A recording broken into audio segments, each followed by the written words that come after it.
ভঙ্গুর অর্থনীতি থেকে বেরিয়ে আসার চেষ্টার মধ্যেই অর্থবছরের মাঝপথে ভ্যাট বাড়ানোর উদ্যোগকে আচমকা ও অযৌক্তিক বলে মনে করছেন ব্যবসায়ীরা। তারা বলছেন, ভ্যাটের হার বাড়িয়ে 12,000 কোটি টাকা আদায়ের পরিকল্পনায় অন্তর্বর্তী সরকার ভুল পথে হাঁটছে।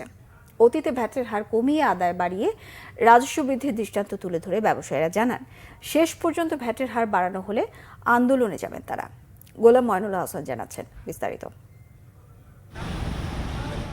চলতি অর্থ বছরে এনবিআরকে রাজস্ব আদায়ের লক্ষ্য দেওয়া আছে 4,80,000 কোটি টাকা। গত নভেম্বর পর্যন্ত লক্ষ্যমাত্রার চেয়ে 42,000 কোটি টাকা আদায় থেকে পিছিয়ে আছে এনবিআর। এমন বাস্তবতা আন্তর্জাতিক মুদ্রা তহবিল, IMF শর্তে তৈরি পোশাক, এসি রেস্তোরাঁ, মিষ্টি নন এসি হোটেল সহ 43 ধরনের পণ্য পরিষেবায় ভ্যাট 15% পর্যন্ত বাড়ানোর পরিকল্পনা অন্তর্বর্তীকালীন সরকারের, যা গত 25 ডিসেম্বর উপদেষ্টা পরিষদের বৈঠকে নীতিগত অনুমোদন পায়। আমরা ব্যবসায়িক মহল থেকেও কিন্তু একটু সারপ্রাইজড হয়েছি যে হঠাৎ করে মাঝখানে আমরা দেশ এবং অর্থনীতি হিসেবে কিন্তু গত কয়েক বছর ধরে কিন্তু একটা চ্যালেঞ্জের মুখে ছিলাম। সো সরকারকে এইভাবে যতটুকু আমাদের উপদেষ্টা মহোদয় বলেছেন, বাট আমরা মনে করছি যে এটা কিন্তু একটা ডিরেক্ট ইম্প্যাক্ট আম জনতার উপরে পড়বে। IMF তো অবশ্যই তাদের একটা এজেন্ডায় তারা স্পেসিফিক কিছু গাইডলাইন্স অ্যান্ড কন্ডিশনস দিবে, কিন্তু সরকারকে তাদের চৌকুশ প্ল্যানিং এবং নেগোসিয়েশনের মাধ্যমে কিছু কিছু জিনিস কিন্তু বাংলাদেশের প্রেক্ষাপট এবং বাস্তব ইস্যুগুলা বিবেচনায় নিয়ে তাদেরকে কিছু নেগোসিয়েশন করতে হবে এবং ওখান থেকে জিতে আসতে হবে। পোশাক বিক্রিত হোটেল রেস্তোরাঁর মতো সেবা খাতে বড় ধরনের ভ্যাট বৃদ্ধির পরিকল্পনায় তীব্র আপত্তি সংশ্লিষ্টদের। This is not acceptable. আমরা সারা বাংলাদেশের রেস্তোরাঁ মালিক সমিতি, মিষ্টি মালিক সমিতি, অন্য সবাই কথা বলছি।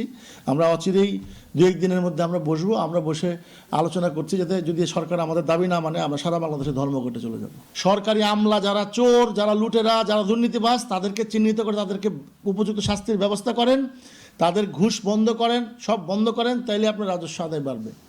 শুধু শুধু ছোট ছোট ব্যবসায়ীদেরকে খড়গ নামাবেন না। ছোট ছোট ব্যবসায়ীরা এমনি ধ্বংসের দ্বার প্রান্তে। কোভিড থেকে শুরু করে এই পর্যন্ত আমাদের সেক্টর ধুকে ধুকে আমাদের সেক্টর মানে টিকে আছে আর কি। বাংলাদেশ পৃথিবীর ওয়ান অফ দ্য লোয়েস্ট আমাদের ট্যাক্স নেট একটা কান্ট্রি। সো এই ট্যাক্স নেটটা বাড়িয়ে কিন্তু সরকার 12,000 কোটি কেন এর থেকে আরও অনেক বেশি রেভিনিউ জেনারেট করতে পারে। একটা দীর্ঘমেয়াদী পরিকল্পনার মাধ্যমে এই রেভিনিউ জেনারেশনটার অনেক ধরনের সুযোগ আছে। এখন 50 লাখ থেকে 3 কোটি টাকার বার্ষিক ব্যবসার টার্নওভারে ভ্যাট হার 4%, নতুন প্রস্তাবে তা 15%। সেই সঙ্গে 30 লাখ টাকা টার্নওভারেই ভ্যাট নিবন্ধন বাধ্যতামূলক করার পরিকল্পনা অন্তর্বর্তীকালীন সরকারের।